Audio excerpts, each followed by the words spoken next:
Welcome to Beyond the Closing Table with Setco Services. In this podcast, we delve into the world of real estate and explore what happens beyond the closing table. Join us for insightful discussions and expert interviews that will change the way you see real estate transactions. Welcome to Beyond the Closing Table. George Brandon Jr., sponsored by Setco Services. Today I have Miss Teresa Jones. Welcome. Welcome. How are you? Thank you for having me. No, thank you for being here. I'm excited about this. So, background. Give me a little background on you. Then we'll get into what you actually do. Where did you grow up, Teresa? So I was born and raised in Bloomington, Minnesota. Ooh, Minnesota. Yeah, Minnesota. Don't you know? You don't talk like that anymore. I know, definitely not. I got a lot of comments. Have you seen the movie Fargo? When I went down to the South, I'm like, and that's offensive from where I'm at in the Twin Cities. Because, North Dakota is a definitely different accent than, Southern Minnesota. I think that's awesome. Highly offensive. I don't like those people. Okay. So you grew up. How was it? It was awesome. Yeah. Really happy I spent my childhood, seeing the snow. Fun fact, I have not seen snow like that since I've moved down south. I've actually seen more snow being in Florida than I have since I moved from Minnesota. We had a pretty good snow last year. Yeah. Yeah. My girls were making snow angels out in the yard, which in, Panhandle of Florida was quite interesting. I made my first snowball since 2001 last year. So okay. There you go. I love it. So, all right. Your upbringing. Good? Yeah. All good? Can't complain. Can't complain. Did you play sports? I did. I played actually college softball and college volleyball. Okay. Nice. Okay. All right. How was it? Absolutely fantastic. Once again, can't complain. I really believe in sports. I think you learn a lot in life from sports. Softball's come much bigger in the female world recently. At least a lot more exposure, I'd say. Yeah. TV-wise. Yeah. And I just learned this past weekend watching it that there's a professional softball league. Mm-hmm. Did you know that? I did. Okay. I find myself watching, this time of year, World Cup and female softball. But, girls are pretty good. All right, where'd you go to college?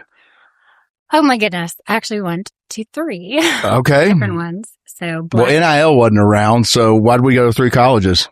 Because my dad moved down south and bought some dealerships. Okay. Down south, which is what brought us down here. So, well, you said down south, like down south from Minnesota or down south Florida? Down south from Minnesota. Okay. So Dothan, Alabama. Oh, wow. So we're in Lower Alabama. Liner. Yes. Okay. I mean, aren't we in Lower Alabama in the Florida Panhandle? Uh-huh. Yeah, we are. That's why I just came back from a trip, but I was telling people, no, we're in the Panhandle. We're not in Miami. We're in Lower Alabama. I know. I love it.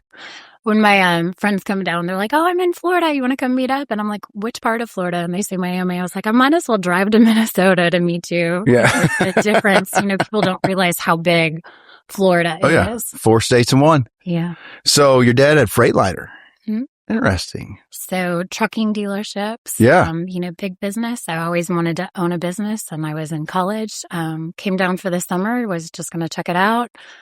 Discovered the beach was an hour and a half away, and we just had horrible snowstorms all the year before. So, got offered a softball scholarship to play in Dothan. Okay. So what school? There. Wallace. Okay. Wallace and Dothan. It's a junior college. I'm not as familiar. Yeah. But that doesn't mean anything. We were really, really good. Pretty much our whole team was D1 athletes. Okay. We took 5th in the nation the 2 years I was there. Awesome. And then went on and finished out at South Alabama. Okay. What position did you play? It was more DH, okay. For that. So I played a lot of infield, but in college, mostly outfield. Okay. So you're a hitter. I am. Okay. All right. I think my final batting average was 5'11". Damn, girl. Okay. Yeah. Power lefty. Impressive. All right. So where was the first college? So Black Hill State in South Dakota. Okay. Of all places. So you were in the Dakotas. I was in the Dakotas. For a minute. South Dakota. Not Fargo. South Dakota. Make that clear. All right.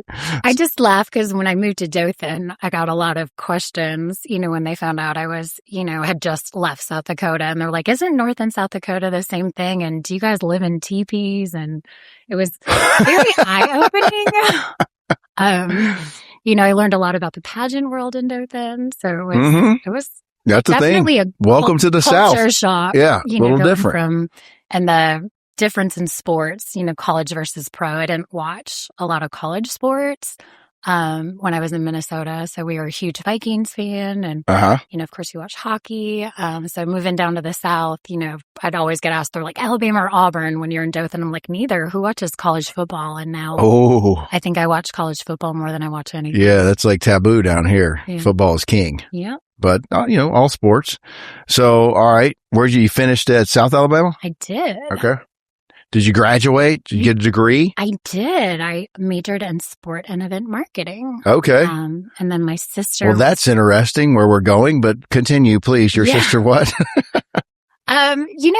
It was a lot of fun. I had some really great internships when I was there. So I was with Senior Bowl, which my entire internship was basically taking the 49ers cheerleaders to all their sporting events for Senior Bowl. Okay. The Kenny Stabler Foundation, and then Paint the Town Pink event. So a lot of great internships. I learned a lot. So sort of nonprofit, the Kenny Stabler Foundation? Yes, they were all nonprofits. They were all nonprofits? Ironically enough, he ended up doing a wine, that Kenny Stabler, the Snake. I don't think I've had that one. one. A wine towards the end. So I actually ran into him at the Sandustin Wine Festival before he passed. So it was several years ago. Okay, cool. So, who also, it's funny, that's why I ask people like their path, where they go, because it's always intriguing to me. It's, Corey Fosdick has that same degree, I'm pretty sure, or something very similar. Oh, wow. Yeah. And, now he's in financial management or whatever. So it's like, it's always cool to see where people go. Yeah. So, all right, you did some internships. Where'd you go after college? My sister was in the area and I figured, there's got to be a ton of marketing jobs in the panhandle of Florida. So your sister was already here? She was. Okay. So she was working for a title company. Really? Yes. Well, man. Okay. So just came down and actually ended up at AmSouth Bank. So I ended up in finance as well, similar to Corey. So did I know you then? I don't know. What branch were you at? I was at the Main Street branch. Okay, I didn't go into Destin that much. Yeah. But we bank with them some back in the day before the acquisition. Yeah. And that was a great bank. Then the acquisition, we'll leave that out. Anyway, moving on. So you were in banking. Yeah. And then? From banking, then I ended up at Morgan Keegan, which was the financial advisory firm for AmSouth. So I'd referred so much business over there, they'd asked me to join their team. So were you doing marketing or were you planning to go into? No, I was customer service, at the bank, helping open bank accounts. Fun fact, I discovered, when they come in for ordering a debit card or whatever they needed, they couldn't leave till I, ordered their debit card. So I'd look through all their accounts and see, what services they may need based on their relationship with us. So, I was able to really get to know the customers I had. And that's why I ended up forwarding a lot of them to our financial advisor firm. Okay. But you're kind of doing the same thing at Morgan Keegan, opening accounts? No. Well, Morgan Keegan is I had my Series 7, I had my 6. Oh, so you did the whole thing. Whole thing. Okay. Similar. It's funny that you were talking about Corey. Yeah. So same thing Corey does. I was doing with Morgan Keegan. So. Yeah. You went from sports management and entertainment to banking. Yes. Okay. Definitely an adventure, but I'm really happy, that I learned, so much for that. I still can't believe they hired me, if I'm being honest. I remember being interviewed, back then, and they're like, are you going to be okay behind a desk? And I was like, I don't know, but, I really want to, do that. I think you'd be great at that. So it was fun. I learned a lot about finances and management. I think that industry's still a lot of selling yourself. Yeah. You're managing people's money, you got to be decent at it, but still, I think people still gravitate to a personality and their comfort because they're giving you their money to invest. Yeah.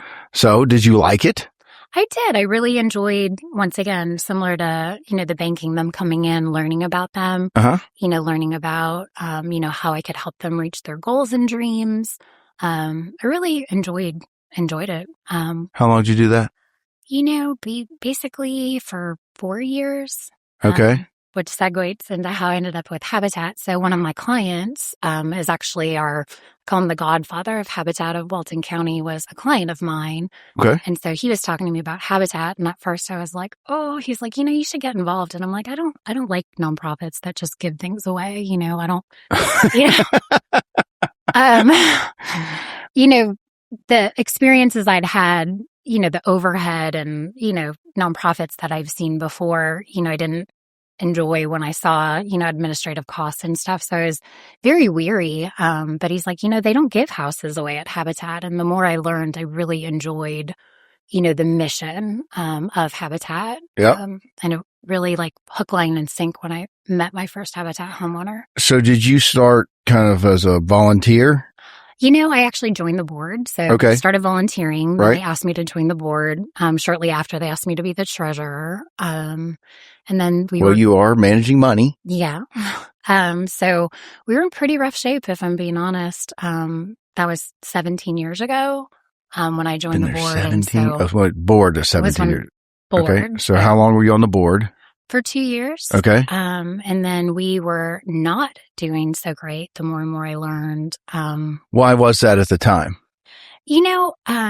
Lack of leadership. They hadn't had a CEO or executive director in those 2 years. We only had, one part-time employee that was working night shift at the hospital. So nobody really knew what was going on, even though they we were one employee at the board at the time for the administration program. And then they had one at the restore, like 1.5, basically.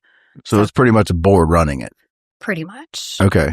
So the more and more I dug in, we weren't in great shape. And so, after a lot of consideration, I was just going to get in and get it up and running for a year. And now 15 years later, I'm, the CEO and helped build 56 homes. Well, I've worked with you through the wine auction, so I know you're extremely passionate about it. So let's dig in. They convinced you to run it, or did you convince yourself to run it? How did that happen? I think it was more a joke at the beginning that I said, well, we really need to have stability. We really need to have somebody go in and do it. And just joking on a side note, I said I would do it for a year, and I was completely joking. And then the entire team, including, my client, came to me and said, would you really they were asking the neighboring habitats to absorb us. That's how bad a shape we were in back then. Really? Yeah. Were they involved with the wine auction yet? No. Okay. No. So year 2 is when we got involved with the wine auction. Okay. So, coming in, we were just, like I said, in dismal shape. I laugh because our restore is our largest asset. And back then I voted to close, our Habitat for Humanity restore, our building thrift store that's located in Santa Rosa Beach. And you did. Back then, when I was on the board, I was like, we're losing money. Why are we, operating this? We were in the old vape shop in Freeport back in that day. It was a little 1,400 square foot house. Okay. The whole vape shop. Okay. I think they had U-Haul rentals at some point, but during that time, so 1,400 square foot house. We had an old tent that used to be, a church tent that, when they built their, chapel, they donated to us. So we're trying to operate this restore. Our restore truck was broken down. I mean, we were in bad, dismal shape when I took over. How were they? When was this? 15 years ago. So, mid 2015, 2016. What's the question? Wait, sorry? I'm sorry. No, my math's off. So we're at a downturn, right? When did you start? 2011, January 1st is when I George, took add, my first. Subtraction. It's, so, it's a funny story on why I decided to keep the restore is, I was working, trying to, complete an audit, trying to figure out how I was going to get Habitat up and running. And some woman was hysterically crying. And I, right away I was like, what now? It was just item after item. And I went out and this woman's just crying and she's holding toilet parts of all things. And I walked in, I said, what's going on? And, she was a housekeeper and she'd spent her entire cleaning paycheck to get a plumber out to look at her home that she had, single mom with kids. And the service fee alone took her entire paycheck. And the guy's like, you need a new toilet and you need new toilet guts. And, she'd gone to Lowe's and she'd gone to Home Depot and, it was going to take her next check and she wasn't going to be able to feed her family. And somebody had told her about a restore and she came in and she was able to get a toilet for $25. Mm-hmm. So she was crying because she was going to be able to feed her kids. I love it. Tears of joy. Yes, it was not a bad thing. It was a great thing. And so that really spoke to me. And so at that point, I was like, as long as we don't lose money, let's, keep running the restore. And now. So that was a point. Were you already CEO? Yes. Okay. So you jumped right in that role. I did. Okay. All right. So we're still in Freeport. How are they supplementing? You said you're running at a loss at this point, right? It was hard for us to pick up. I wouldn't say we were at a loss. It was borderline. Like sometimes we'd make 1,000, sometimes maybe we were short like 100, but it wasn't really making money, but it was servicing the community. Was the restore, the people there, a paid job at the time? So at that time, we only had one full-time and one part-time employee. So we had a part-time person going up and picking up merchandise. But at that time, like I said, the truck was broken. We didn't really have money to fix it. The plumbing was backed up at the house. I mean, it was a very dismal situation back then. I want the whole story because I know where this ends up. Yeah. So, all right, you got a broke vape store / restore in Freeport. You're taking charge. How many houses were y'all doing at that time? We really didn't have funds to be doing any. At that point, our largest contributor, and once again, the godfather of our organization, Bill, back then we used to use house kits. So they would come, you'd pour a foundation, get the plumbing ready, and you would basically put together like a house on a slab. And so if you did so many, you got one for free. So we were due a free one. So they were wanting to build that house. Say that again. So back in the day, we used to have somebody come in and they'd have like paneled walls already out, and so you basically we'd have a slab and rough-in plumbing, and then this big semi would come in with a kit, for the homes, and we would it's like put a prefab, but not, yeah, okay. Basically. So we were doing prefab before, the beautiful 30A prefab, higher-end homes. So got it. Okay. That's what we did back in the day.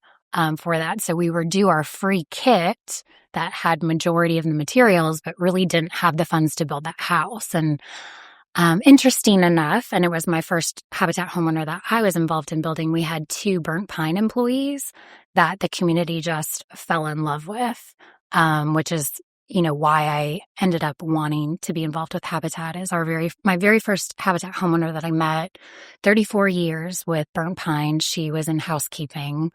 Her husband worked for the county and had a stroke. And so they went from 2 incomes to 1, and they were living in their mobile home that was in dismal shape. And they had a special needs daughter. And so I went up, and it was my very first time I met a Habitat family, even though I'd been on the board. And I drove up there and, rolled up and, had a very different opinion on, people that need housing. I had that mindset, it's because they're not working hard enough, or, they're not working, or they don't want this, or they should go get 2 jobs, during the summer like I did to support my college spending. And when I went up there was 20 cats outside, and I'm like, why are you feeding cats if you can't, afford to live? And, I walked in there, and her husband, because of the stroke, was in a wheelchair, and because of the black mold situation, which 90% of the mobile homes in our area have black mold. Really? He had burst through the floor in their bathroom, and, with the special needs daughter and with Roberta, she couldn't get him out, so they called the fire department. And when the husband fell through the floor? Yes, in his wheelchair because of the dilapidated mobile home. Okay. So she couldn't get him out. Jeez. So they called, and the fire department came and got him out. And as they were wheeling him out through their wheelchair ramp or the front of the house, per se, that collapsed with all 4 of them, and the septic had overflowed at that home. So here's an old county employee. Here's a woman that has worked 30 plus years for Sandusky Golf and Beach Resort, and the county condemned their home and they had no place to go. And so the Burnt Pine members helped raise the funds for that very first house. Really? For us to build that home for. The very first house you did? That was it? Correct. Very first house that I was involved in doing. And, that's awesome. That misconception I had about, why are you, why do you need this habitat home? And, the cats outside that I was like, why do you have 20 cats if you can't afford to live? They were eating rats in their trailer. I mean, it was very humbling. I cried, like I'm tearing up thinking about it. And here's a woman that, worked every day. And the only reason we found out about her is because we had several volunteers that lived in Burnt Pine, and they told the story of Roberta and helped us raise the funds. So we were able to use that kit, and that provided me time to get Habitat up and running to where we are today. I love it. Yeah. Just a funny side note to, break the tension. I was on the phone with Megan on the way over here, and I asked her, I said, how long do you think it'll take for me and Teresa to start crying? So here we go. 15 minutes in. All right. And, and they loved the experience so much. The next home we built was Jerry Taylor. So Jerry, the singing waiter, once again at Sandustin. He just retired a year and a half ago. And, he'll say it till the end of his day. He's like, the only reason, I was able to retire is because I have an affordable home. Yeah. That he raised his grandbabies in. His grandbabies are 24 and 28 now. One's in the restaurant business, one's in construction. But, I got to help him, set up his reoccurring mortgage payment, for his retirement. And, that's the great thing about Habitat is you get to see the families you serve in your everyday community. Like, I can't go into Publix without running into one of our Habitat homeowners or, watching them on Facebook and see, and knowing that I paid a difference and allowing these people to have the same rights and liberties that, I had grown up upper middle class, that I was just completely unaware of, the situation and, what's really going on in our area. It's not always you're not working hard enough. Correct. Some people just have a situation that they can't dig out of. And I get that. And not just that, really, like, because of affordable housing in our area, people can't help interest rates. That's not the working people's fault, but, to spout out a couple of statistics, I mean, you have to make $83,000 annually today to afford a home just in the northern part of the county. The average home is $283,000, north of 90. And so. Well, go back, because I just, I know the organization, but for our listeners, you've created really something special, taking it from, a restore in Freeport to, what it is today. So how did you go about the business of growing the organization? Like, you did your first home, you got the singing waiter number 2. Yeah. I know y'all done some in South Walton, and it was, your stats for North Walton, not surprising as the growth of South Walton has driven that up, and the need for, the service industry and, or all industries. I have multiple folks that work south of the Bay in our offices in Setco that live in the Freeport area that drive, which is a lot easier today than it was 15 years ago, but still, how did you go about the business of growing it and take me through the steps? Cause I know you eventually moved the restore to South Walton. Yep. You were in, which still wasn't a luxurious building. Oh gosh, no. It's actually the beach fire safety building. Yeah. And even then, we were actually kind of forced to make that move. Why is that? They were widening 331 at the time. Oh, okay. And, our lease was up. We were leasing. And they wanted to increase the lease. We were unsure with construction, and then with me and Business Mind, and all the calls we've received, that we found that more people, instead of driving over the bridge to donate, and how much we were spending in fuel, most of our donations were coming from the South End. And so I can see that. People will drive for a deal, and a steal, or if they need something. People are shopping in Destin anyways, because there wasn't a lot of commercial businesses in Freeport and Tefiniak. So even though it was a huge leap of faith. We rented the fire station, which is now the fire station building. It's behind United Community, right there on 393 South. Mm-hmm. So You old naturally fire station. Yeah. It was a lot. Yeah. Rent went up, but it was one of the best things that we ever did. Our, revenue doubled. People would actually drop things off. You naturally have more turnover in South Walton, just for the nature of the tourist industry and the resales. So I would imagine, somebody buys a condo and they don't like the couch and they want somewhere to take it. Yeah. And it's more convenient in South Walton for them to drop it off. Yeah. So you started seeing more of that? Seeing that, there was also talks, back then. That's back when they were talking about maybe putting a toll on 331. Back then, instead of the half a sales tax, which I spoke in because, they paid that off way ahead of time, for that. So I'm glad Rightfully they didn't so. do a toll because it, would have greatly affected, the community for that. So, so when was this? You moved to South Walton for the restore? 2000. Oh gosh, was it 2014 maybe? I don't know for sure. It was a couple years into it. So we spent, several years, there. It was very fruitful. I think we doubled our sales. We doubled the amount of people we were able to serve. It was a really great idea to move it. So I know the restore then was not your primary source of funding, was still probably fundraising, I'm gonna presume, at this time. Yes. Okay. Close though, actually. The restore, once we did go to Santa Rosa Beach, probably within a year, it was our largest contributor. Really? Yeah. Okay, that's amazing. So how many houses are you doing at this time? Averaging 2. Okay. Then, so just really, like I said, trying to, figure it out. You'd asked before how I went about. The restore was just one part of it. Looked at us as a business and figured out where we were spending money.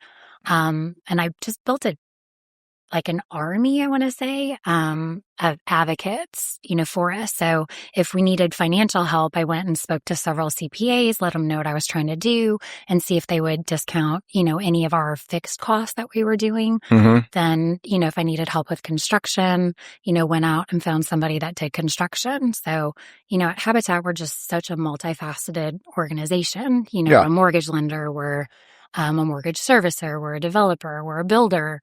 We're a retail department as well. So finding people that had expertise in industries that I had no clue about, went and found a real estate, attorney so that I could, use my contacts that I'd made when I was a financial advisor and people I worked with.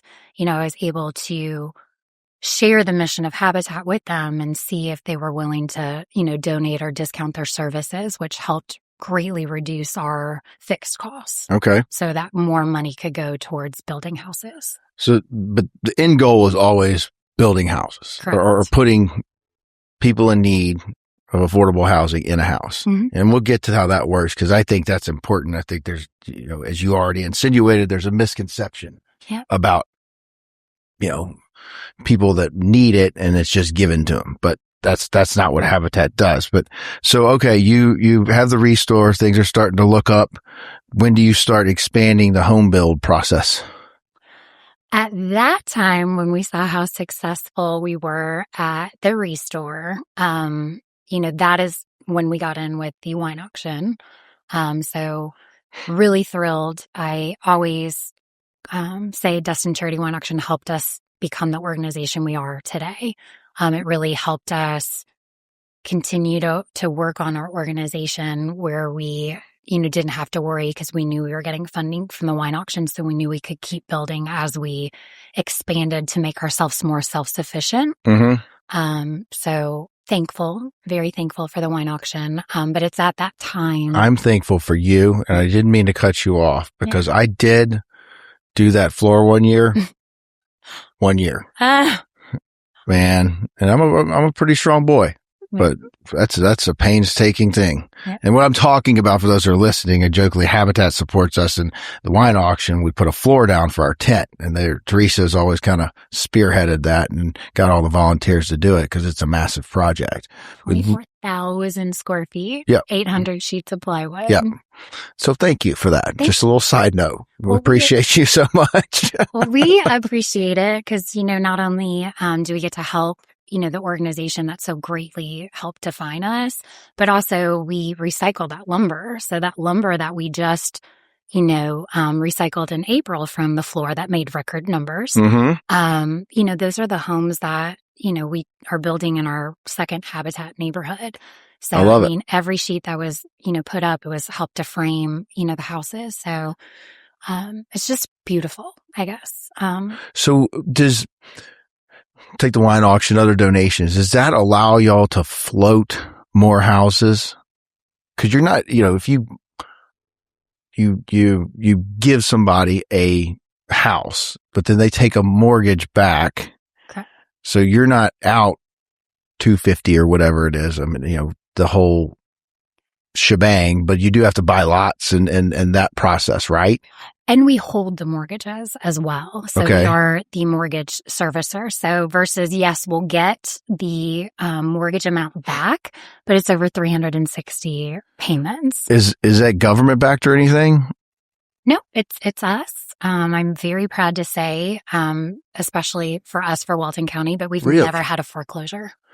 Well, that in itself is amazing, but that's the part I didn't know. I just presumed that was backed somehow by some financial institution or government backed. So it's totally Habitat. Totally Habitat. So you shell out. The same for all of the habitats. Every habitat's different.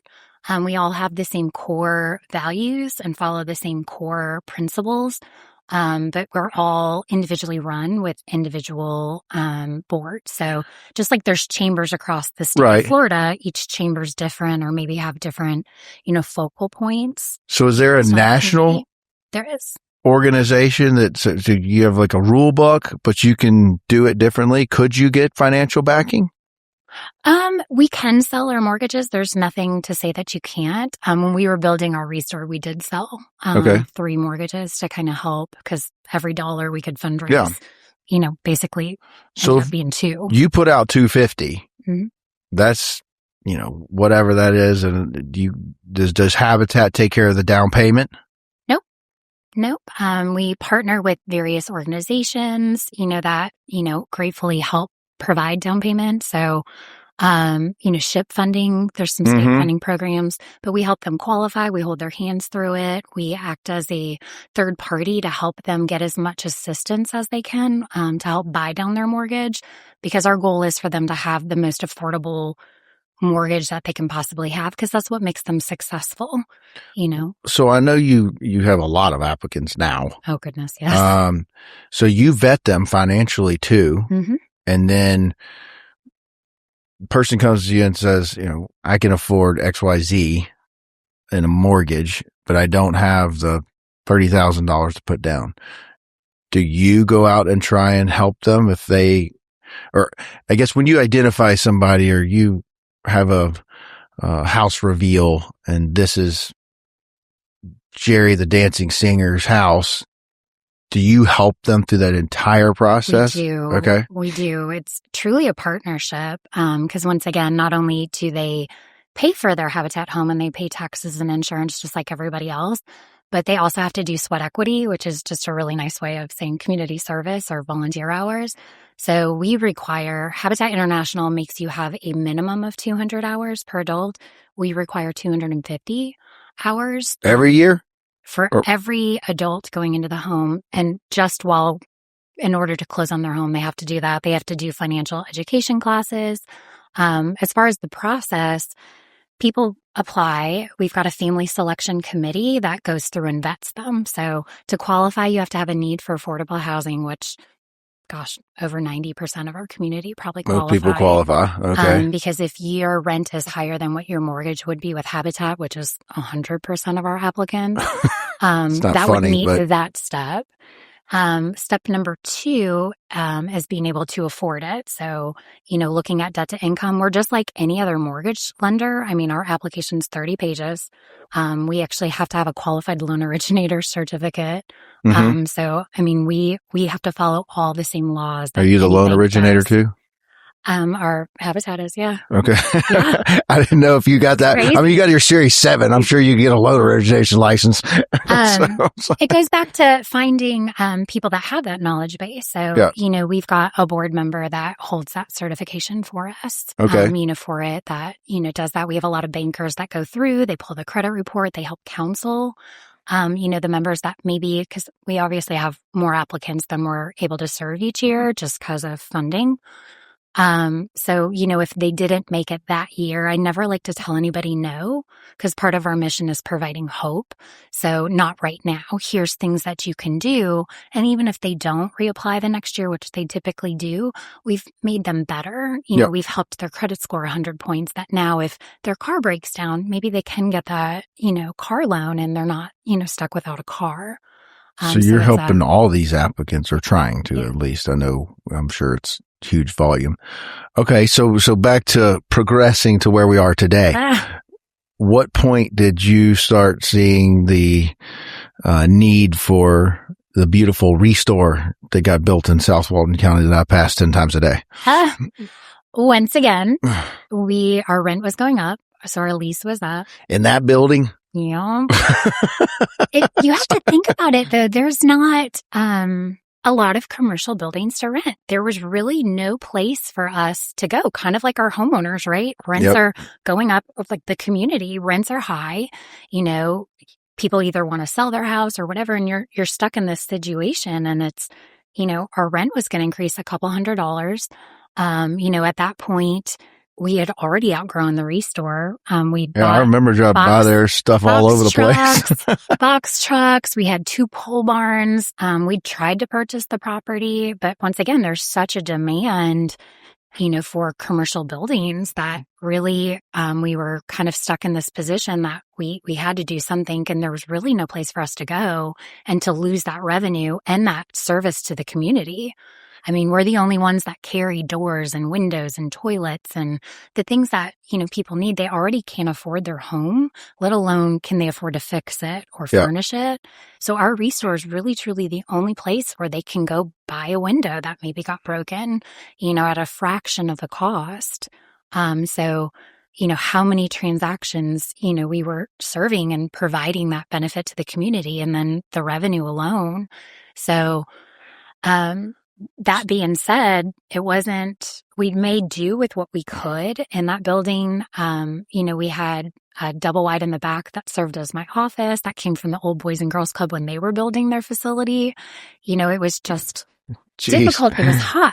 I bet. Shop, it was hard to drop off. And so, I wrote a impact grant and they kind of helped us with land, and we stumbled across this beautiful location. It couldn't have been timed any better. I think we broke ground and, COVID hit a week later. So made fundraising very difficult I bet. To help with the restore. But I'm so happy, and I know how our homeowners feel and, what that restore means to us, that, we've got a place. We don't have to worry about rising rent. We don't have to worry about where we're going to be in 2 years. We've got a building. I mean, we're actually getting ready to do a refresh. We're about to celebrate 5 years. Congrats. In our building. Serving, we do 1,600 transactions. I mean, we've got people driving from Alabama. We've got people driving from Jacksonville to shop at our restore. So, if it weren't for us, half of those products would end up in the landfill. So you don't, all right, well, a couple questions. Yeah. Is all that donated? Majority of it we have in the last 2 years. Like I said, we continue to evolve to meet the needs of the community. We do have several things that we started carrying that we do purchase. We can do 15% of sales in purchase product. So things that our community needs that they have to drive for. So we now carry mattresses. Okay. We now carry rugs. And we also carry pillows and linens. I was helping redo my mother-in-law's condo, and, you have to drive quite a ways, somebody spills on the rug and stuff. So we've started carrying several of those things at our restore so people don't have to drive an hour if somebody messed up a pillow at a rental. Got it. Why is it limited to 15%? Just curious. Is that just your board? IRS guidelines. Because you're a 501c? Yep. I didn't know that. Oh. Yeah. I should learn more about what I do sometimes. We don't have those discussions at the wine auction. We don't sell anything. Yeah. So, okay. It's still a good time. Yeah. Well, of course. That's how we raise all that money so we can give it to Habitat and you can go build more houses. The restore part. So that was all donation. I'm sure you have to get a loan for some of it. We did. Yeah. It was, once again, probably didn't sleep for a very, very long time.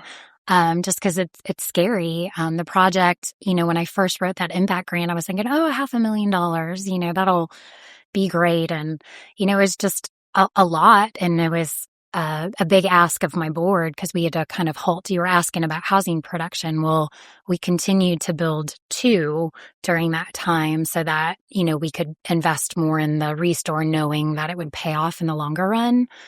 So we had to, we kept building, but we could have built more had we not done the restore. But the restore, once again, has made us self-sufficient. It really? pays for our operations. So it came to fruition. Yeah. So every dollar donated physically goes to building houses now. Okay. That's what our restore does for us. Okay. So your 15%, you can buy stuff, resell it, make a little profit, and then everything else is donation. Mm-hmm. Okay. So you mentioned people coming from Alabama, and I'm not discounting someone coming from Alabama and buying a pillow, but I guess they are buying it. I was just curious that you don't have to limit that to Walton County because you're Habitat of Walton County. We can't ask for money outside Walton County, which is really hard given, because there's a Habitat in Bay County and there's a Habitat in Okaloosa County. Well, that's rude. Similar to Chambers and stuff. You don't go to a business in Bay County. Guess you're glad the wine auction is in Walton County. Because once again, I never thought of. I know there's some other ones. We're so limited. And another fact that people don't know is we actually pay Habitat International to have our franchise, almost like a franchise fee. But they provide guidance and. We're able to share through the network of 2,100 affiliates, because the Habitat model works. Because it works. So the new restore has allowed you to say every dollar donated goes into housing. Correct. Awesome. All right. Go through now. We're kind of present day, if we will. But you shifted at some point where you realized South Walton was kind of a near impossibility because of the land costs. I get that, where I'm currently I'm not carrying the flag, but there's some frustrations with our county, with our youth sports fields, and seeing where some of the money goes. And I know, part of that is land cost and how that gets addressed. But, you also have to kind of balance the fact that tourism fuels pretty much everything in this county. Mm-hmm. Whether it's professional industry, service industry, the real estate market, and tourism fuels everything. But that also has pushed the values up ridiculously in our beautiful little, somebody call the Southamptons. I believe some real estate agents market it that way. I actually saw that in some other place far away from here, marketed in the South. I've heard that as well. I was like, well, they're doing advertising about it, which, it again, bringing a certain level of wealth to the community that hopefully, as we at the wine auction try and do, is get those people to realize, hey, you're here, you're enjoying these beautiful places, but there's a lot of need for some of the people that are helping you here. And I've used that in multiple speeches of trying to raise money. And there's a lot of people that buy into it. They realize, hey, we love this place. We want to give back to it, even though this isn't our primary residence. So I think there's definite value there.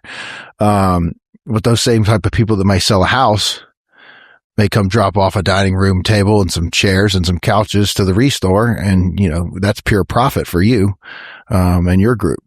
So that restore's big. It is. So is it full? No, we can definitely use donations as the real estate. I mean, I think our best year was actually COVID. Okay.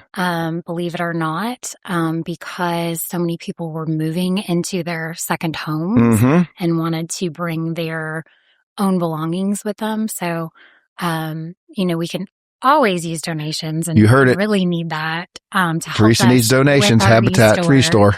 because there is cost, obviously, to the building. Sure. I am very thankful we are note-free, but gas, You're note-free? Insurance. Congratulations. Paid that off last December. Within 5 years. Yeah. Impressive, Teresa. Congrats. That's awesome. So very thankful. But once again, we've got, utilities, we've got insurance, just like everybody else, maintaining that.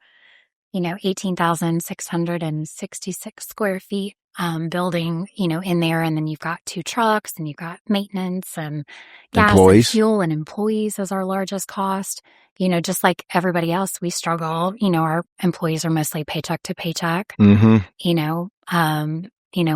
they're going out and picking up. So it's the everyday, community, that we serve. You were talking about, the real estate and, who we're currently building for and the misconception that we have. I mean, we close on Friday for a tax collector employee.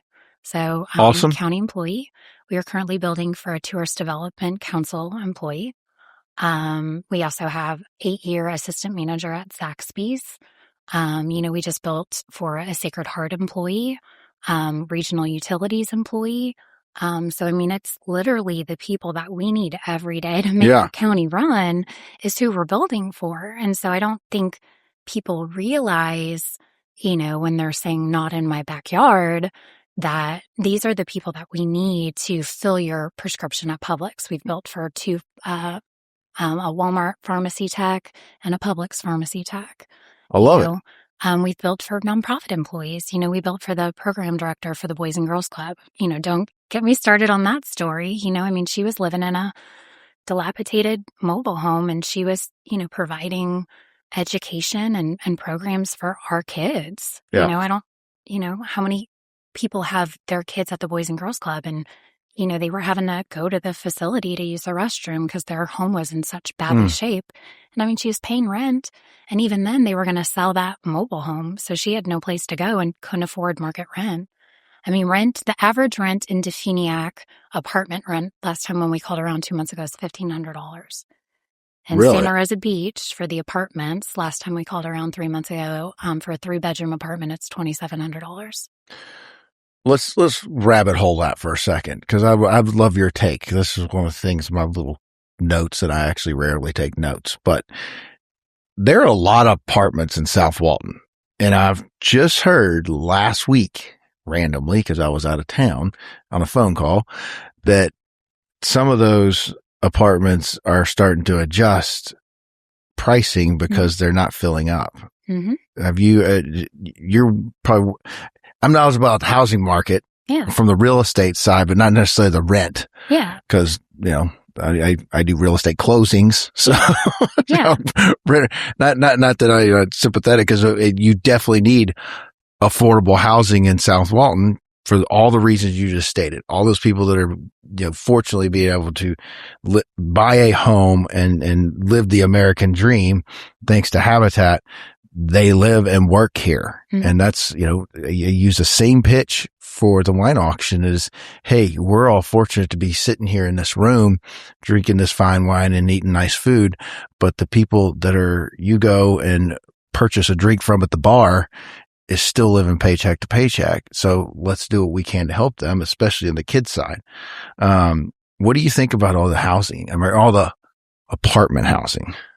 Well, let me first start by saying 1/3 of our county is one flat tire away from financial ruin. I mean, when we talk paycheck to paycheck. As far as apartments, not to get into politics at all. This has solely nothing to do with it. I live in Santa Rosa Beach. I'm very thankful because D.R. Horton was all I could afford back in the day. So I'm very thankful I bought when I did.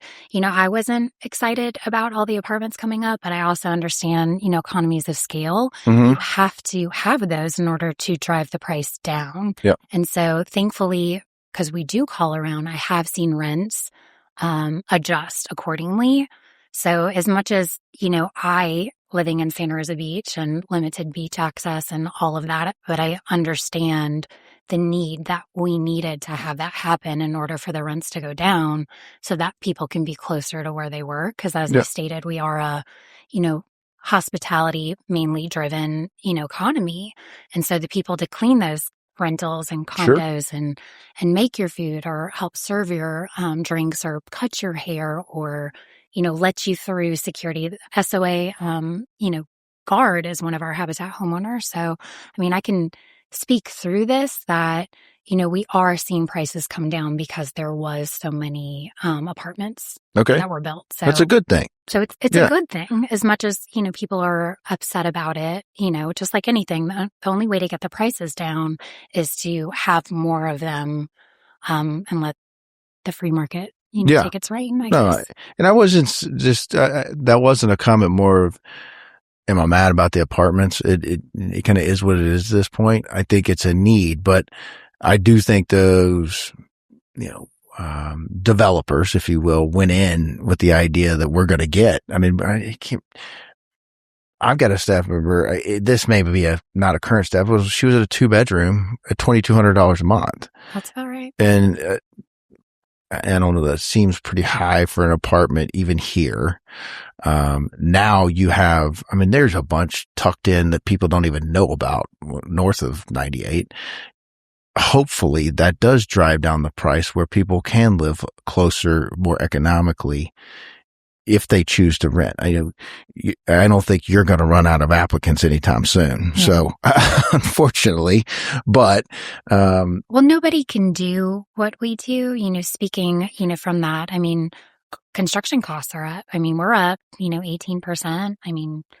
Not from when? Not to get in, year over year? Like the last 2 years, we're probably up 18%. That makes sense. Land's up.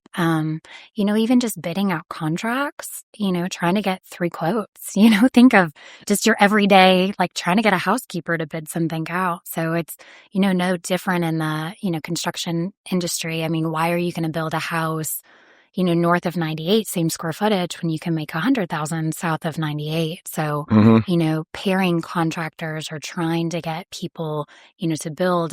As a business person, like I said, why are you going to build a house and make 20,000 profit if you can make 100? So nobody's able to do, what we do, for it. Cause whatever it costs for us to build is what we sell it to the homeowner at. So do you have some contractors help in that aspect? We do. We partner with so many great businesses. At the end of the day, free's great, but we always ask them to do it at cost so that there's really no cost to them. So our GC that helps us out, he charges like 2% over cost. We work with a lot of different organizations that in exchange, because we've got thousands of volunteers, asking for them to heavily discount or at least just do it at cost. Just so we can keep building. Because if you delay, because it's free and, you've got a paying job over here at cost, they're more apt to not tie up our construction. Yeah. Waiting for, when they've got time to do it for free. Do you still do the volunteer days? We do. Okay. We do. People swinging hammers out there? We love it. We love our volunteer days. We love our volunteers. Like I said, volunteer day is, just as good as a donation, for Habitat. For that. So, people coming out and helping, lay siding, you can learn a lot of skills, volunteering with Habitat, as well. I've learned so much over the last 15 years. I'm sure you could probably build a house on your own by now.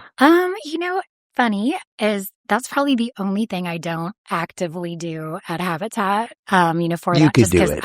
I can do anything. You could do it. But being a multifaceted organization, if I've got good team members that, can do that, there's no need, because we are such a multifaceted organization. If that department's okay, don't do it as much. You recognize your skill set, and swinging the hammer may not be the best use of your time. Amen. Okay. That's good. Going and raising money and talking to the community. I got it. All right. So at one point or some point, y'all decided to kind of shift to North Walton and did a development, basically, right? Okay. Tell me about that. How'd that come to fruition? So, actually back when I was on the board, we bought a very cheap parcel, and now I know why it was so cheap, up in Mossy Head. And so it was already I haven't platted heard this out. story. Please tell. Already platted out. Was definitely interesting, but we learned whenever we build habitat homes close together, not only, economies of scale, we could get discounted service to have 4 foundations laid at one time. Sure. So outside it just being more cost effective and not having to move the tool trailer and, everything that we have to do, the relationships formed, with the habitat homeowners, because they're all going through the same process and providing that, support for each other. So we saw a lot of benefits building. So I was really excited to do the neighborhood that we did because once again, just providing that community to each other. And so there was just so many great things that came out of it. So you you acquired the land platted, so it was approved, I guess, Yeah. DO and everything. Did y'all put the infrastructure in? We did. We put 2 roads, like I said, very interesting experience out there, and that was platted. I thought you were going to tell me about the experience with the county getting approval, but if you went into it approved. That one was not as big of a struggle as the development that we're doing now. Okay. That one was not platted. So, we don't have a paid contractor, that's on staff. So we use a lot of our volunteers and knowledge base and, for that. So it was definitely an interesting process to plat it out. So we were able to have a parcel that was donated to us, thankfully. We had built for her niece.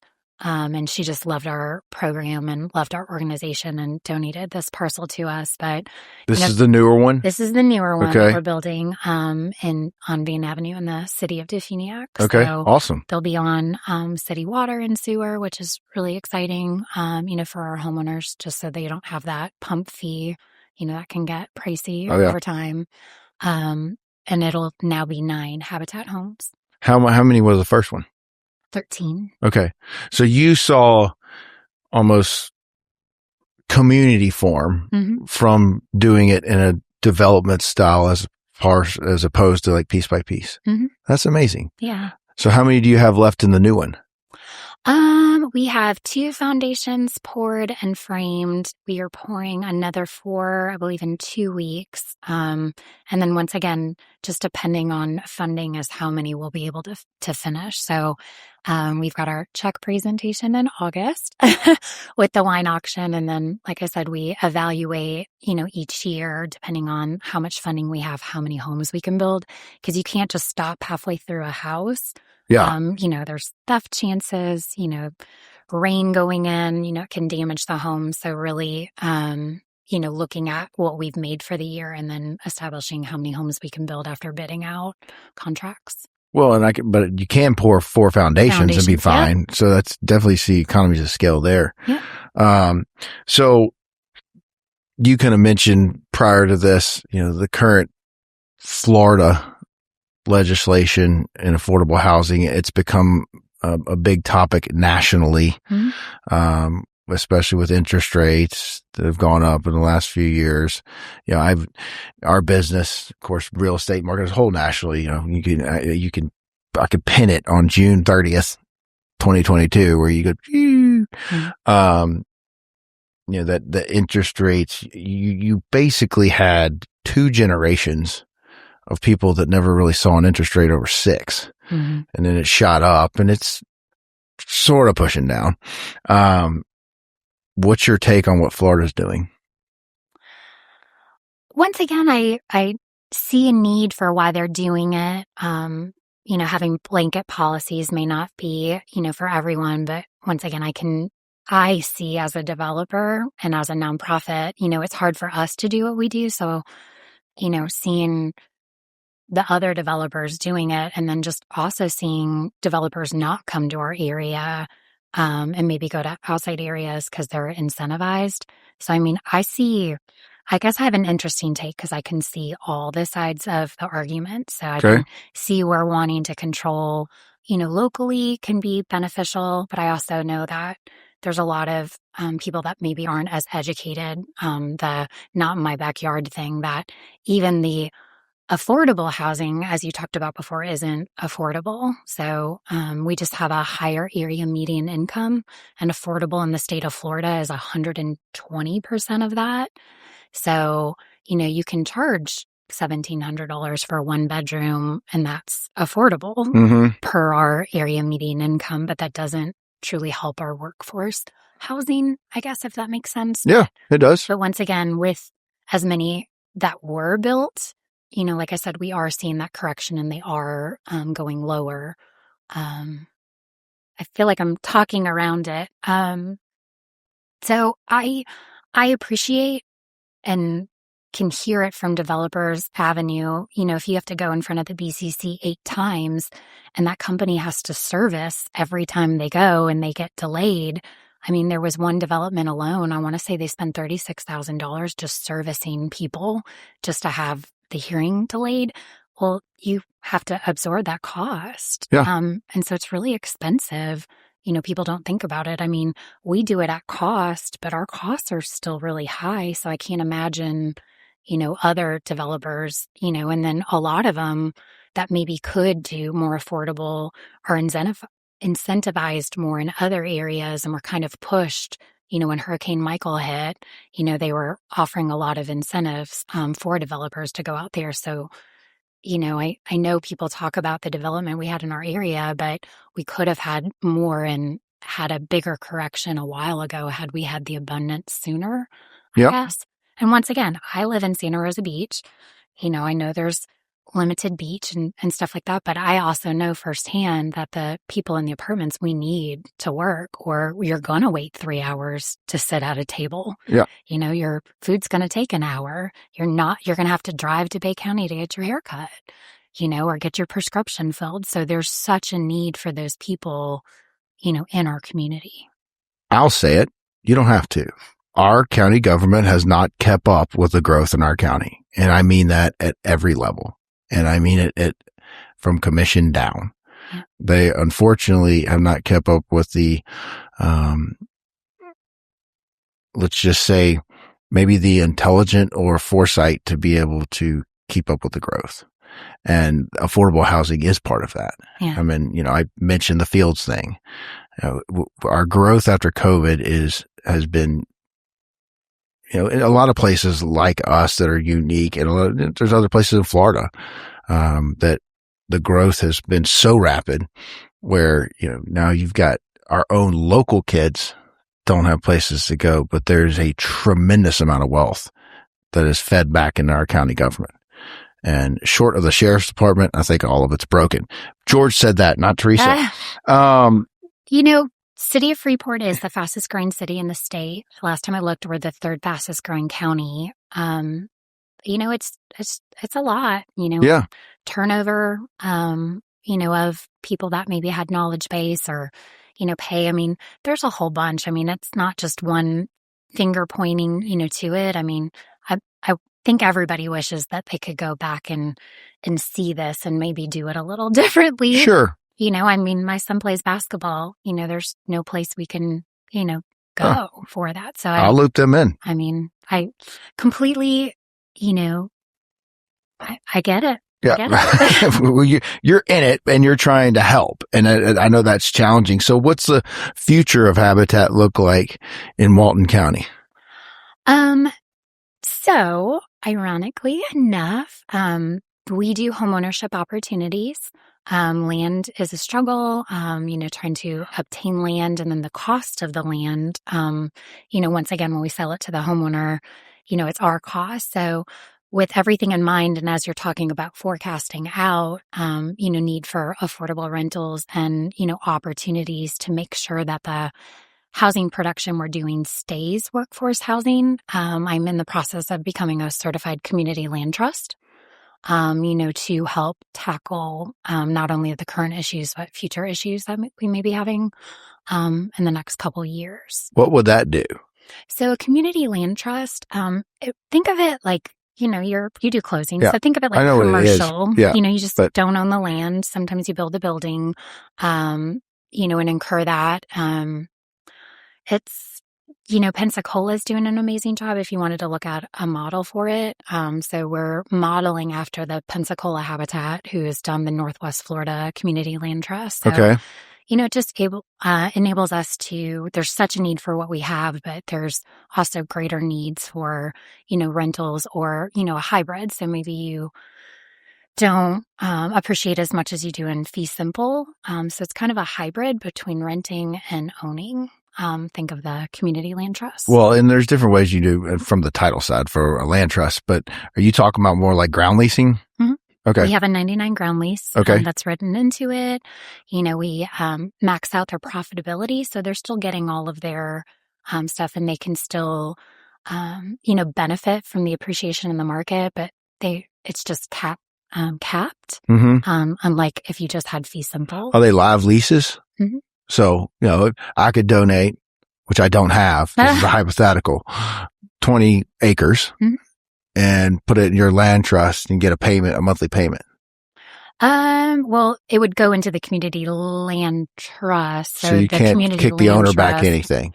No, they would get the benefit because it is a 501c3 of that, but there wouldn't be the ability to donate. Correct. And okay, I got you. To have that, that's more the angle. Got it. Tax write-off for it, but the community land trust would own the land, which once again, keeping it under the Habitat umbrella just to make sure it stays sustainable, so we can continue serving for that 99-year lease. And Pensacola's done this model and is doing very well. They're doing very, very well. Actually, they are building for the Federal Navy. I want to say just donated 20 acres, and they're building homes. They're also able to catch that missing middle, like we're missing the missing middle.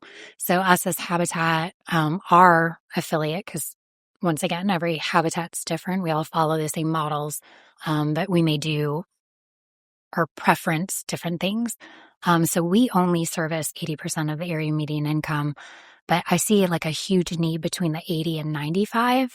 For our sheriff's employees, for our school district, they're just a couple thousand over that 80%. So the community land trust could really help them as well, that maybe we could service, where some of the needs greater that we can't, service with Habitat under our umbrella.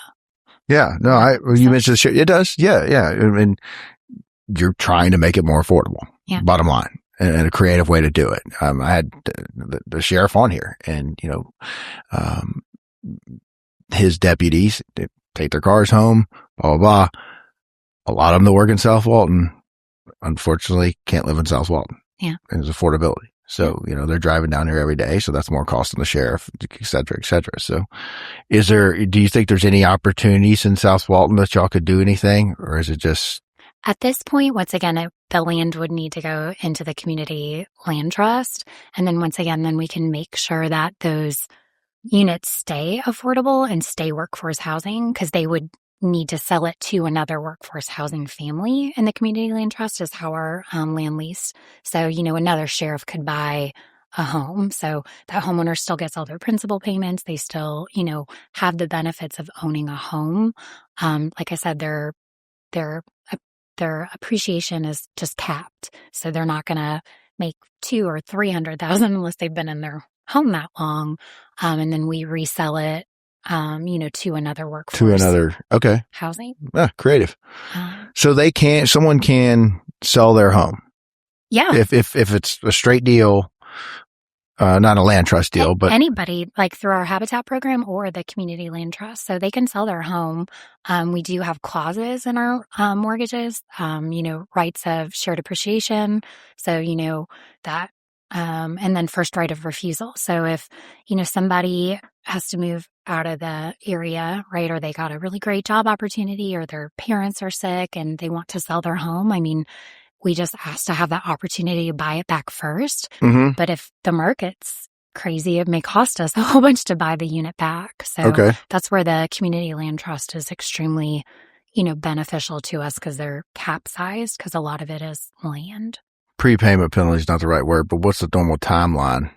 It really just, depends on that. There's really no profit for them to sell, because not in a land trust, in a normal one. No, in our Habitat homes. Oh, okay. No, we hold all of the equity. So, they can't sell in profit. They have to pay that back, to us. So you can't profit off Habitat. Like I said, Habitat's model is great. That's why there's 2,100, habitats in, 50 different countries, for that. So we hold a second mortgage, so they can't turn around and profit off the home that we built and donations that we received. So, by the time you pay off closing costs and, insurance and all of that stuff, I mean, you really wouldn't make a profit till like years like 3 through 5, because you're paying off the closing costs first. Remember, there's no interest, so it is going through principal. But I mean, you do closings every day. I mean, majority of your payments are interest at the beginning, so at least they're buying it down. But just to pay off the closing cost alone, that's rolled into their mortgage. Gotcha. Okay. Intriguing. So they have to be there for a while to even really, profit. But once again, we rarely see that. Because they're going from rents of $1,500 in Definiak to their Habitat home. The, home we're closing on, I think it's $856, and that's their taxes, insurance, and escrow. With plus principal. Yeah. 800. Oh, yeah, okay, that's pretty good. And they're paying the same property tax. We sell it to them at market value. We just encompass the equity in it, so that. But they're paying property tax on the full value of their house. They're paying insurance just like everybody else. So the county doesn't give any kind of break on their tax assessment. Okay. No. So same as they're just like any other person. It's just, as you go to that closing. If you've ever financed anything, you look at what you pay in principal. That second column's interest. Usually half the time it's more than what you're paying in principal. And then you look at that total payment. So the gift of Habitat is, you cross off that second column, you can actually afford a home. So these are interest-free. Interest-free. But someone goes to sell it and it's worth $100,000 more, or someone willing to pay $100,000 more. Does Habitat get that money back? So we split the shared appreciation for it. Okay. Cost, so. And you have a first right of refusal. Is that standard across the board, or is that the Walton County model? Which is clearly successful. Or you've made it clearly successful.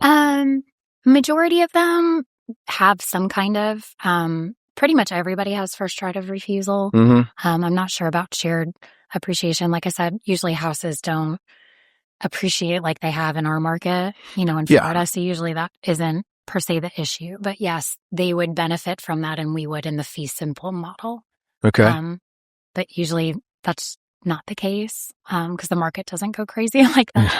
Yeah, we're in a special place. I mean, we're one of 2 counties that supposedly may not be dramatically impacted by this new homestead tax thing, because we got way more tourists than we actually have primary residences. So what is it, 14%, 14.1 or something? I heard a stat of over 9,000 homes and 2,200-ish primary. Yeah. So where other counties are possibly freaking out, but at the same time, you're encouraging people to be primary residences. I'm sure you're going to see some people move their primary residences to Florida. Not that I'm putting an idea. I'm already here. Yeah. So are you. So you're capped out. So there's a limit on the date. I don't want to misstate anything, but I do believe you have to have it for so long, and then it's, capped over the 250, and it's a descending scale, the last legislative piece that I saw. So yeah, it keeps changing. Still not shocking, I know. Be, completely free for, really expensive homes maybe that we have in our area. But, the root of it is, to help, Floridians.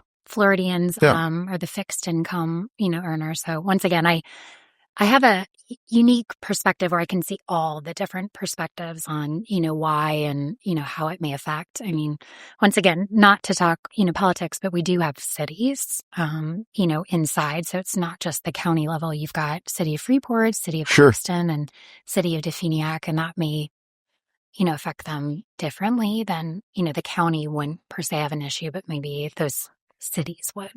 Well, and you're once again having the conversation or I've heard it multiple times for multiple reasons, the city of South Walton, which I'm still not a total advocate of, but so no politics, but what could the county do better in your mind today, not in retrospect, to help the affordable housing?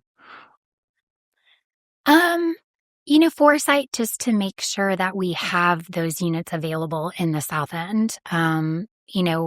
When they did some of the plans earlier on for some of the neighborhoods, like Sandestin did it, whether they wanted to or not, they have that employee housing, complex, for that. So, just being thoughtful, about it, because back in the day, nobody really thought about it because there wasn't affordability issues, back then. So, carving out when they're looking like where's the workforce going to be, what type of development it is, nobody can go back and have a crystal ball, but, Yeah. Going through it now and looking or trying to incentivize people that are doing true workforce housing, because even at the 120% level, which is what the state considers affordable, is not going to help our area. What do you mean by that? Expand on the 120% is affordable. What does that mean? So the Live Local Act, you have expedited permitting or don't have to go through as many of the processes that you had to. This is talking politics on a state level, but a lot of people don't know this. So this is just me stating facts. So Live Local, if you go with a project and 20% of it is affordable, and the state guidelines is affordable as 120% of the area median income, which ours is high. Okay. So 120% of the area median income is high, but you have to offer 20% of your project to be affordable at 120%, and you get expedited permitting and you skip a lot of the things that the county used to do. Now it's just automatic per state legislative that you have to have it go through. So Live Local was passed a couple years ago on a state level. And I know that that's made a lot of people angry because that's where a lot of this development came from, which once again, I wasn't a big fan of, but I am seeing prices go down because of, once again, push it down, an abundance of it. So that is the Live Local Act where, it doesn't go through all those trials. I said before, there was a project before Live Local went through and they spent $36,000 just servicing notices to go in front of the BCC to get this project. And at 120% that they were offering, they could still charge $1,700 for that one bedroom. So all the people that were fighting this project thinking it's like Section 8 housing, it's not. You've seen these apartments, you've seen the prices. Yeah, I get it. People have to have a job in order to afford $1,700 in rent. Well, you're talking about just notices. You're not talking about all the engineering or, probably $500,000 at least up front, density, and then still fighting with the silly county because 10 people show up and they don't, as you say, not in my backyard. I will say this is a George comment. Our county has a serious problem of not sticking to their land use code and listening to the squeaky wheel that you can't do that. And we end up getting sued. We as a county, and I say we because we all pay for it, and we win, or the developer wins. Because this is what the land use code says. I went by the rule book, and it's just costing more money, and that pushes the prices up in the other direction for development. So do you have potentially additional developments that y'all are looking at? Our biggest need right now, other than funds to build houses, is land. So, looking at unique partnerships. That is my main goal for this year, is just to make sure, we set a lofty goal to build 100 homes by 2030, and we don't have enough lots, for that. Is there any benefit to a developer? Let's say they're going to put in 120 lots and they give Habitat 20 lots. Yes. Other than tax, is there any additional benefit? So going back to that Live Local Act, right? Which so that's the example you just gave. If we did 20% of those units, they get a higher density bonus because 20% of the project would be, affordable, and then you don't have to go through as many. Have you looked at that angle? Changes. Yep. Okay. All right. I just wondered. Because like you talked about. Signed, I don't want to say anything. I just pulled that out of, what? It's just we talked, but the perception, like you said, your cat's example. Okay. This is, lower income or whatever, affordable housing, but it's the same people that may be a little better off that they're working the same type of job buying a house. Mhm. You know, like someone local, or maybe they don't have a dual income, or maybe it's a single mom, whatever that looks like. That perception here, I think, especially in Walton County, is just not right. It isn't. So, you know, that's why I'm thankful for opportunities to talk about like who we're building for, you know, so when people are saying not in my backyard, I don't know about you, but I would live in our first development. I mean, there's an LPN, right? Then we've got a 14-year student aid, or teacher's aid, from the Walton County School District that helps our special needs kids. I mean, then you can go through, you've got Starbucks manager, pharmacy tech, actually Section 8 housing person, right, who runs the apartment complex, regional utilities, State Farm customer service, assistant manager at Harbor Freights. Then we've got North Florida Hospital, X-ray tech. I mean, like they're all in the industries that we need, that we're struggling with because they need employees. You know, we're, you know, having a struggle right now keeping doctors and keeping staff. And, you know, I don't know about you, but, you know, it takes a while to get in with a primary care, and they're struggling because the housing costs are so high. Like north of 98, the average single family residence home is $950,000. Mm-hmm. I mean, I don't even know what you have to make in order to be able to afford that. You know, Yeah, a lot. $450,000 in Freeport as the average home sale over the last like 12 months. So, I mean, the people that we need to enjoy, all those people living in those beautiful homes, like I said, if they want to continue to enjoy their lifestyle, you need those workers, and they can't afford to live here. They can't afford a home. They can barely afford rent, you know, and so people are starting to leave our area, you know, due to that. And it's unfortunate. And so it's just trying to educate the people that we're building for. I mean, we're 3 of those cases that I just talked about, we took them off government assistance, right? They didn't want to be on government assistance. And, you know, they were penalized because as they were making more, you know, they lost a subsidy. And now they're like, okay, well, now you make this dollar amount, you know, go find rent, and rent's $1,500. Mm-hmm. You know, 3 of those positions I just talked about are paying less as Habitat homeowners than they were paying with government assistance. That's crazy, isn't it? I don't have a single Habitat homeowner that is paying more as a Habitat homeowner than they were previously paying in rent. That's awesome. You know, so seeing those success stories and seeing those people that were, you know, in public housing complexes, you know, they don't want to be there. Yeah. You know? No, I mean, it's still the American dream to own a home, and you're making that happen. Any other comments? I don't think so. Thank you for being here. Well, I appreciate you. You have done an amazing thing with this organization and the growth in the last 15 years. I've watched it. I've been part of it collaterally. Yeah. I just, you know, raise my hand and try and get people to donate money, but it really has been impressive to see the growth. So, well, it's great. And like I said, I guess the only thing that I would leave, you know, with is that we always can use, you know, funds are great. People volunteering or just advocating, like what we're talking about, you know, today about the people talking about not in my backyard and what does affordable housing, you know, what does that mean? And it's not Section 8 housing. It's not HUD vouchers. You know, it is truly workforce individuals that, you know, want to stay in this area and want to provide the services that they provide. And if we can't do something about that, our community is not going to continue to be this great place if we can't do something about workforce housing. Yeah, right. But also the stigma behind the lingo, you know, and as you said so eloquently, how do we educate people about it? You know, Section 8 has a stigma, but so does affordable housing. And it's not Section 8. It's just affordable housing for people who are supporting and being part of this community and giving back. So our houses are appraising anywhere between $350,000 to $285,000. They're the nicest houses in the neighborhood. And like I said, they're paying property tax. They're not getting a break. They're getting, you know, exemptions just like you or I will if it's their primary residence.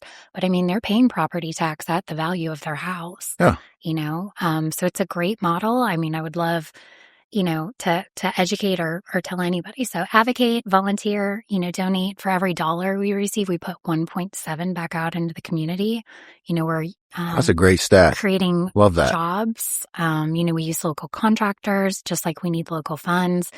People think, because we are such an international brand, but we truly depend on funding. And as you said before, being hospitality driven, it's not like we've got Coca-Cola plants to go ask for sponsorship. So, we're extremely thankful for foundations like Destin Charity Wine Auction, or we wouldn't be, the organization that we are today, but we really rely on local businesses and local people to help support our mission. And like I said, our Habitat homeowners, as they're paying it back, they create that fund for humanity, which helps us build more homes. So at this point, I don't think we're there yet, but that homes that the wine auction has helped us build, is helping us fundraise for more homes.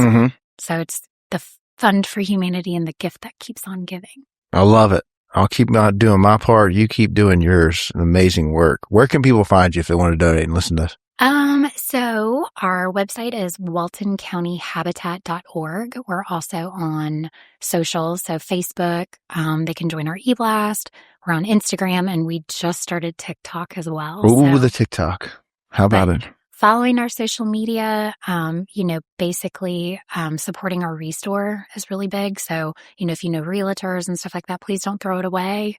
There's people that, need and want, and obviously we depend on it to continue serving the community. So if you know anybody closing on a house, if you know contractors, we've got 2 trucks that pick up. We've got electronic receipts that we send out. So we like to be donor friendly, for that. So, just like I said, continuing.